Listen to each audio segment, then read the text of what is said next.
Hi everyone, joining us today is Dr. Lukman, a consultant endocrinologist from Regency Specialist Hospital in Johor and a visiting consultant at PPUM. He has broad experience in managing type 1 and type 2 diabetes, diabetes in pregnancy, and various endocrine disorders. He's also passionate about advancing diabetes care through clinical practice, research, and education. Let's hear Dr. Lukman's insights on improving patient outcomes. So, shall you manage patients with type 1, type 2, also with gestational diabetes? What are the biggest challenges for each group?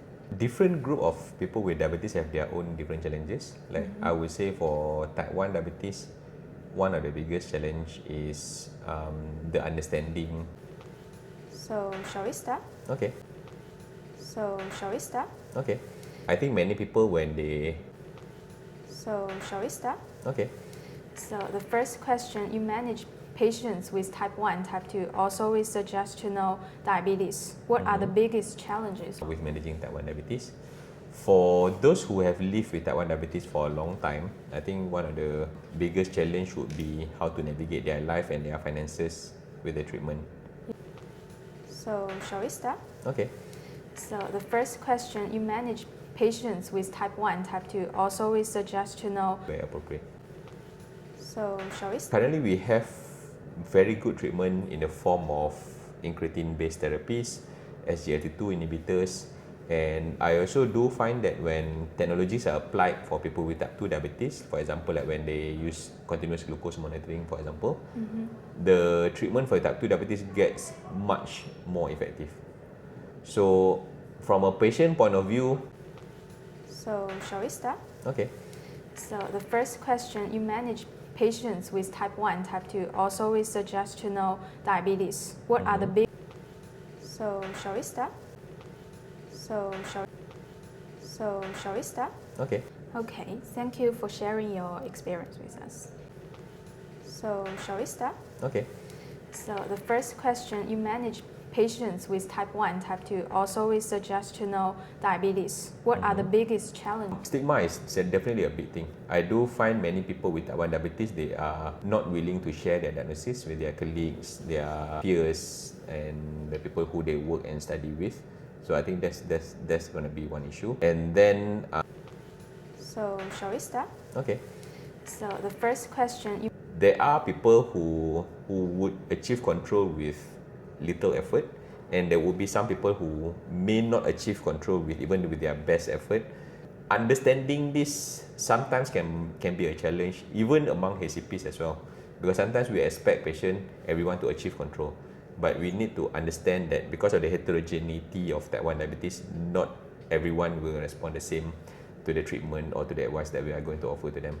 I heard that you have done some research about our insulin pump. So could you share some feedback or experience when using this? All patients... So shall we start? So shall we start? Okay. So the first question, you manage patients with type 1, type 2, also with gestational diabetes. What are the biggest challenges for each group? Again, because cost is an issue, so not everybody will be able to afford or will be reimbursed for AID system. For those who are not using AID system, most of the time they will remain on injection, right? Yes. But there would be some people whom we also offer them manual pump. So shall we start? Okay. So the first question, you manage patients with type 1, type 2, also with gestational diabetes. What are the biggest challenges for each group? Different group of people with diabetes have their own different challenges. Like So shall we start? Okay.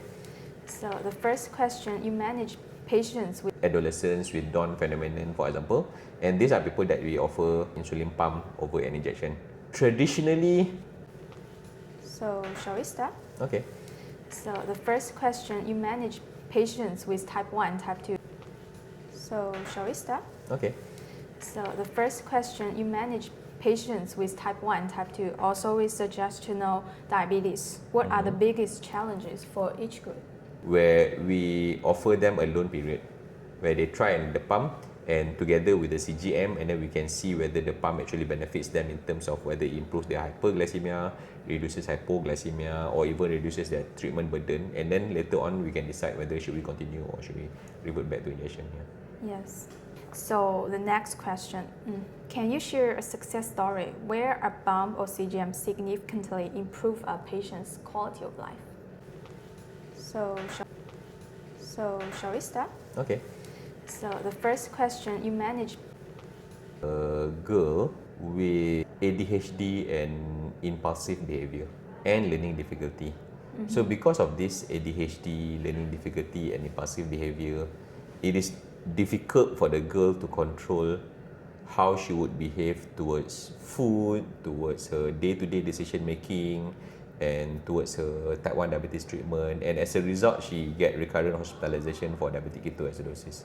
Yeah. So what we did for this girl was that we worked for 6 months to get reimbursement for the pump because she came from a poor family. So we had to prepare for 6 months, and then we just only started her on a automated. So shall we start? Okay. So the first question, you manage patients with type 1, type 2, also with gestational diabetes. What are the big Would be troubled by their hyperglycemia, especially those in the morning, because some patients with dawn phenomenon, when they wake up in the morning, then they notice that glucose is high and they feel that they're not doing enough. And when they notice that the glucose is high first thing in the morning, many patients find that whatever they do for the rest of the day, right, Yes. might not be enough to bring down the glucose or to normalize the glucose because they start off at the beginning of the day. So, but the problem with dawn phenomenon is that this is not easily fixable just by increasing the basal insulin, because it doesn't Yes. work like that. That's not how dawn phenomenon works. So, for many of them, when we start pump, then they see their glucose get better, and they can go through their day in a less stressful way. From a physician's perspective, what improvements would enhance the clinic use of pumps and CGM? I would say the single most important thing that we have done this year is more adoption. We have liberally offered pumps to people with type 1 diabetes, especially the loan pump program, like we mentioned earlier on. So in recent times, number one, we offer AID to all patients with type 1 diabetes, regardless of their glycemic control, regardless of their hypoglycemia risk. We offer AID to all patients, right? And then if they do get troubled by their hyper or hypo, then we offer them a manual pump, right? But we tend to be quite liberal about it nowadays because we are more connected and we have more partners who are willing to help us with patient care. And because of that, we can supervise them closer, and patient can make decision with less hesitancy like what they used to do before. For example, if let's say I see a person with dawn phenomenon or hyperglycemia, for example, right? So shall we start? Okay. So the first question, you manage patients with type 1, type 2, also with gestational diabetes. What are the biggest challenges for each group? To improve my glycemic control. So because of that, when we tell them like you might benefit from a pump, but what we can do is that we can provide you a loan period, a commitment-free loan period, where if the pump does actually improve your glycemic control, then you can decide later on whether you want to get a pump or not. And people do really enjoy this program that we're providing them so far. So how do you help your students or young doctors understand the role of technology in diabetes management? I noticed that many junior healthcare providers, not just doctors, but including nurses and dietitians as well, they are intimidated when we mention diabetes technologies because they get this impression that diabetes technologies are expensive. I think this partly because, how I say, because in a way, like how we traditionally do cost effectiveness analysis, right? For any particular treatment, for example, we look at the willingness to pay of a group of people, typically like, for example, a Malaysian willingness to pay. And then we look at the cost of diabetes technology and we benchmark them against that country's willingness to pay per. So shall we start? And there are some reports saying that for countries with lower willingness to pay, right, for lower WTP, the introduction of certain diabetes technologies might not be cost effective. So from this idea that people get the assumption that, oh, because this treatment is not cost effective, therefore we don't offer to patient. But I take it in a different approach in a way that although the average willingness to pay is such and such a number. The idea is that we don't know what's the willingness to pay for the person in front of us in the clinic, right? So Yes. for all we know that this person might be willing to pay more than what would the average people be more willing to pay. Yes. So especially for example, when you do an average willingness to pay for a country, for example, right, they would take the average of a population, including healthy and sick people. But there's a good chance that people with type 1 diabetes, right, they are more willing to pay than Yes. they are willing to pay more than what a general population would, Yes. would pay, for example. And this can only happen if we ask them or if we offer treatment to all people with type 1 diabetes, and then we can decide, and or at least the people with type 1 diabetes themselves decide whether they are into this. So, how has diabetes education in Malaysia, as you mentioned before, and improve the patient adherence and quality of life? We are still working on that part because we still need more skilled nurses, especially when it comes to type 1 diabetes. We still need more skilled dietitians when it comes to type 1 diabetes. And I do find that when patients want to look for alternatives outside typically known T1D centers, right, they find the options to be very limited. We are in the process of training that, and MDES has some initiative recently. MDES is a Malaysian Diabetes Educator Society. Yeah, so recently they have come up with a mentor-mentee program where they get senior healthcare providers train junior healthcare providers who are part of the society to manage diabetes. And we also have a grant from CDIC, Changing Diabetes in Children, a 5-year grant from our industry partners who also provide education training. And I was informed that among all countries, recipient countries for the CDIC grant, I think Malaysia, I was told the only one who included training program as part of the grant provision. So and we're quite happy that so far this is the second year running that we have provided healthcare providers training, and I hope the CDIC committee will continue. So, developments in diabetes, do you find the most exciting or impactful? I would say So, shall we? So, technological advancement, and there is also biological advancement. Let's talk about biological. When it comes to biological advancement, right, Yes. we are talking about like stem cell replacement for beta cell. And I think there are late stage research that's being done in this area where people with type 1 diabetes, they receive beta cell replacement, stem cell driven islet cell beta cell replacement. And the results are so far looks very remarkable. Like patients do really get cured from type 1 diabetes. Okay, but the other pathway of advancement would be the technological advancement, where so shall we start? okay. So, the first question, you manage patients with type 1, type 2, also with gestational diabetes. What are the biggest challenges? So, shall we start? Okay. So, the first question, you manage patients with type 1, type 2, also with gestational diabetes. Decision level. So, shall we start? Okay. So, When a person uses a sensor, right, then they get trend arrows, like whether arrows are straight, horizontal, or going up or going down, right? yes. And there are some works that look at what if instead of we ask the patient to interpret the arrow, we get an AI algorithm to interpret the arrow for the patient. So, Developments that we expect to see in the future. yes. In the future, I think the AI will integrate it with the CGM. So the next question is, at some international conferences, what advantages or gaps have you observed in Malaysia diabetes management compared with other countries? I feel equity is a big problem that we haven't really addressed in the area of diabetes care. And my worry is that inequity is getting bigger. It's getting to be a bigger problem. Like So shall we start? 20 years now, right?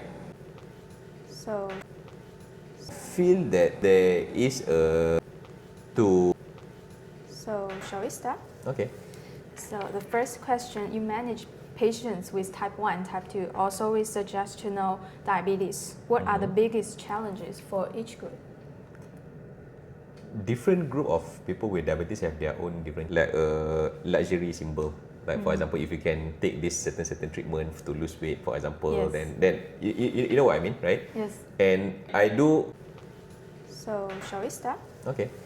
So the first The problem is I don't think that we talk about this enough, no, in international conference. Many times So, shall we start? Okay. So, the first question you Priced against the willingness to pay in richer countries, in the first world countries, for example in Europe, or even in reimbursable markets, for example, where the treatment are covered by the government. Even in some rich countries also, right? Even if you ask patient to pay out of pocket. So, shall we start? Okay. So, the first question you manage patients with type 1, type 2. Also, we suggest to know. So, shall we start? Okay.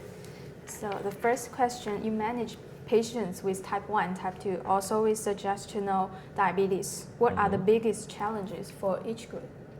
They are rich.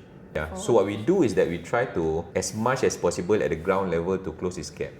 And we try to work with different payers, different organizations, from governmental and non-governmental organizations to help reduce this inequity gap, and we try to get the treatment accessible to as many people as possible. Yeah, thank you. So, looking ahead to technologies like closed-loop systems or artificial pancreas, what are your expectations? I do expect the system to get better over time, especially the algorithm, with new adoption of big data. I also do hope to see more outcome studies. Understand that conducting a large RCT nowadays is especially for established treatment, for example like AID, right? So you can't compare an AID. So, shall we start? Okay.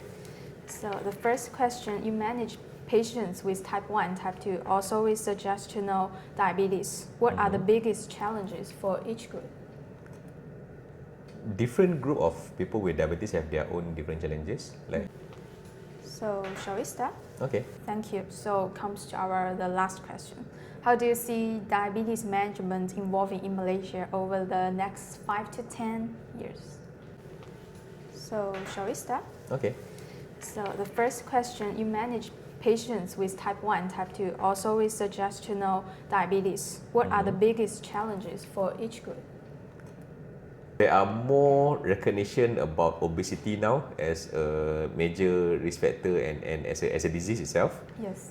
Also, there are more recognition about type 1 diabetes because previously, even among healthcare providers, we treat type 1 diabetes the same way like how we treat type 2 diabetes.